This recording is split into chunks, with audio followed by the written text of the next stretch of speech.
This happens to be a manual having to do with television shows and preparing television shows.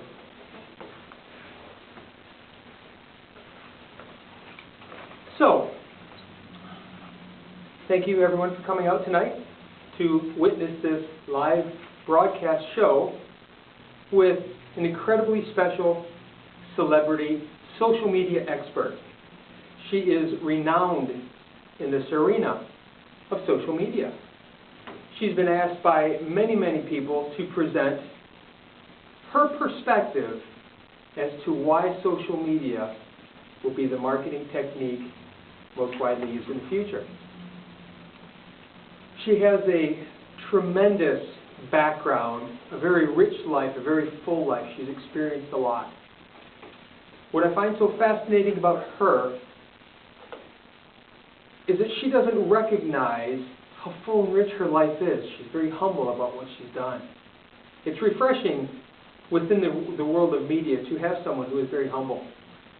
Because quite frankly, as most of you know, big egos, big heads, thinking they're something better than they really are. Hiding behind all of the different sets of people that control and monitor them. Well, Miss Sandra Maki doesn't do any of that. She doesn't have a publicist. She doesn't have someone who's setting all these meetings for her. She does it herself. She believes in personal value. I have some questions for Sandi, and I've wanted to ask these questions for a long, long time. So Sandi, are you ready? I'm ready. Okay. My first question to you is, you're fascinating to me. What circumstances in your life have brought you to this point of social media celebrity? Now, some may say it's a Z-list celebrity, but celebrity nonetheless. What would you say brought you here? First, I have to address the celebrity bit. I was completely surprised when I was invited to speak at an event. Actually, the event was last week. One of the attendees said, "I heard that you're our guest celebrity that's coming to speak with us tomorrow." And I said, "Really?" And I thought nothing of it. I didn't know what this all meant. Then I saw a copy of the invitation, and sure enough, it said a local celebrity will be joining us. Talk about pressure.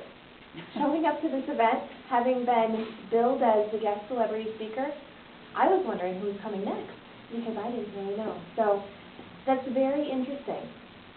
The social media to me is something that found me. I didn't necessarily go seeking it. My background is in business administration and psychology, talking about what drives and what motivates people.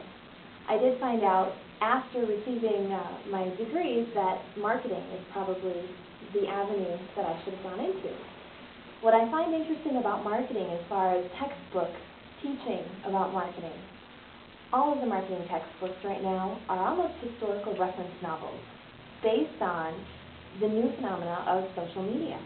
Social media, I'm not going to say it came out of nowhere, but it came on very, very strong. Some of the sites that were available at the beginning were mostly used by teenagers, college-age individuals, but business people have found this incredible tool, grabbed onto it, and are taking things to a whole new level.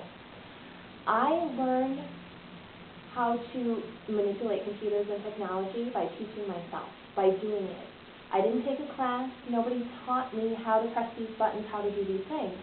But just in the areas that I was able to work and experience, I was able to encounter the new technology and be able to use it. So I have found I'm able to help other people understand it by putting things into words maybe that they understand, or explain some of the concepts in ways that they can begin to incorporate this practice into their business. So my background is pretty diverse, but I have to say that social media found me.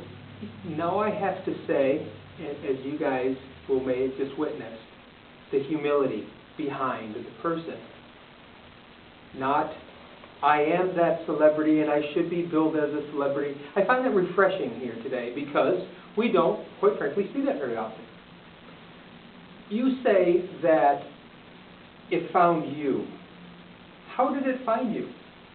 what circumstances led you to recognize, and I know you've been quoted, and I've read some of your material, and you've been quoted in saying that marketing books published last year are, like you mentioned, simply reference books to the history. They don't necessarily apply. I found that fascinating. I'm glad you brought that up. So tell me, what brought you there specifically, though? What was the call that you took that led you into social media? In my current position as the First Lady of the InSights Group, we're a supporting organization for small businesses. We bring people together and we talk about all different types of topics. One of the ways that we have used to promote our business is by using social media. It's by using sites like Twitter, Facebook, and LinkedIn to keep in touch with other people. When I've been using the services myself in some of our business promotion, I began to field a lot of questions. How can I do this? How is it working? What are you doing? It became a natural fit to help teach other people how to use social media. The first class that I actually taught was, I believe, how to use LinkedIn. What is LinkedIn all about? Did you just sign up for LinkedIn because somebody told you you should? Which is the way that I was introduced to LinkedIn several years ago. I've had an account for a number of years, and it wasn't until more recent history that I actually started using it. So just having the knowledge, and I teach people who come through the InSights group that your customers often define what they want from you. So if you're doing one thing and your customers start to ask you for something else, and it's within your power to deliver it, you should. So that's how the social media classes came about. Fascinating. I have another question for you. In my studying and researching who you are in prepare for this interview, I came across this concept of organic marketing, which I know is something that you teach and you developed. Could you share with our audience what this organic marketing program is all about? Organic marketing is an absolutely phenomenal program.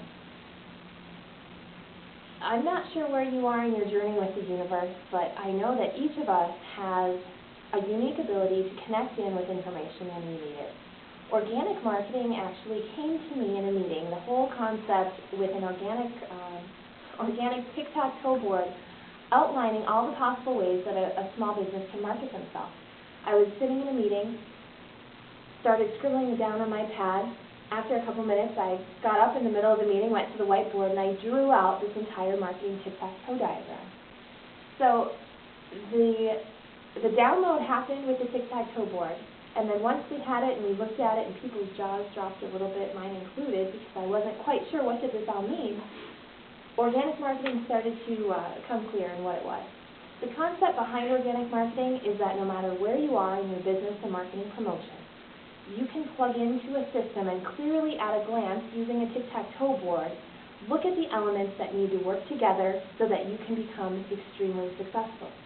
Organic marketing is based on an organic philosophy, similar to planting a garden.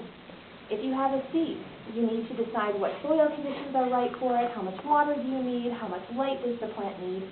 If you're giving it too much water, you need to take some away. So everything in organic marketing is fluid, and it's almost living so that you can add things, subtract things, but you can also, instead of being overwhelmed with how many different choices you have, you can narrow it down and focus on one thing at a time. If it's a sunny day today, your plant's probably going to grow. If it's a little bit cloudy, you have time to plan for what should you do for when the sun comes out again next time. Amazing stuff. I have heard enough about it to realize that it is a remarkable program. Who could use this program? What's the target audience for this organic marketing idea? The target audience for organic marketing are individuals who are overwhelmed by the marketing choices that are out there. Ideally small businesses and entrepreneurs, but the concept will also be adapted for corporations. You used to see a lot of ads on television, on the radio. That used to be the ways that large companies could interface with their clients. But now more than ever, it's those small things. It's getting consumers talking to each other. So the strategies, again, that they refer to in some of those textbooks that are previous history are not the things that are working today. So who is it right for? Organic marketing as it exists today is great for small business owners. Organic marketing for corporations is also being developed, and that will address things on a little bit larger scale than most small businesses have a budget for. Interesting. I guess shifting gears a little bit here, I'd like to ask you, being an expert in what you do, what do you see for the rest of us so that we can get a glimpse into the future? What does social media, what role does it play, can you see, in the future? What are some of the things that maybe you could predict for us so that we can say, I remember when she said that, and she was right, it came true. Do you have any predictions for us? I do, but I've got to warn you, if you ever hear somebody saying that they teach social media and that they're an expert, you might want to run in the other direction, because there is so much information out there. Somebody can know a whole lot, but I don't know if there is such a thing as an expert. The other reason there is no such thing is because it changes each and every day. What's happening and what's popular today is not going to be the same thing that's as valuable tomorrow. So the technology, the sites, they keep changing. So striving to be an expert is a good thing. I don't know that anybody has reached the level of expert. But what is the next thing in social media? We've seen people twittering from their cell phones, giving updates on Facebook. I envision a world much like in the movie WALL-E, where people are walking around. We know people have Bluetooth headsets, but pretty soon you're going to be able to dial up a computer screen just as if you were using the current program Skype.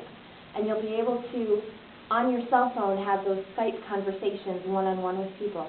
I think that you'll be able to create some commercials and upload messages. Right now people are saying, what are they doing? And they're typing it in. Pretty soon everybody's going to have their little blips going off with their video cameras, showing them giving an actual message right on the spot. I do believe that that's something coming up very soon. So the day of typing is potentially a thing of the past. As we have seen with the youth of today using texting, this whole phenomenon of texting has created a language of its own, which I believe, and maybe you would agree, will alter the way that the English language, as in all world languages, will be taught in the future. To wrap up here, you've also been known as the Hug Lady. And I know that you've created a persona, and I've been told a very effective persona in creating public awareness of something that's very important to you. How did free hugs come about, and how have you seen it change your world? Free hugs have definitely changed my world. And thank you for that opportunity to share, but I'd like to direct all the viewers today to my documentary special that will actually be airing on XYZ tomorrow evening at 7 o'clock. If you'd like to hear the entire story of Free Hugs, please tune in then. It's an incredible story, and I guarantee it will change your life as it's changed mine. So thank you. And thank you, Sandra and Maki. We appreciate you coming in today. Thank you.